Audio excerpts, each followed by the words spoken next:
May pumukol sa pipit sa sanga ng isang kahoy, at nahagip ng bato ang pakpak ng munting ibon.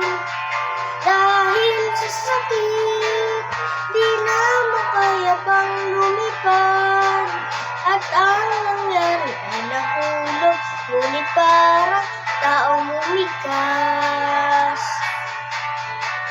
Mamang kay lupit, ang puso mo'y di na nahabag.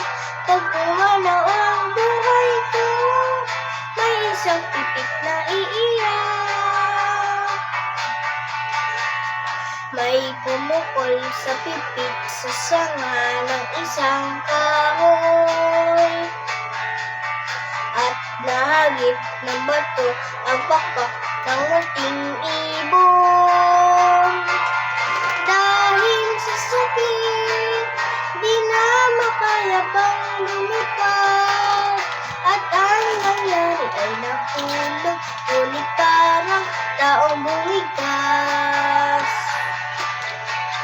Mamang kay lupit, ang puso mo'y di na nahabag. Pag pumanaw ang buhay ko, may isang pipit na iiyak.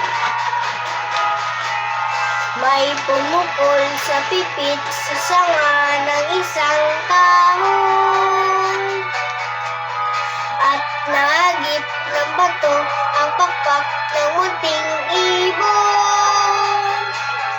Dahil sa sakit, di na makaya pang lumipad, at ang nangyari ay nahulog, ngunit parang taong bumigas.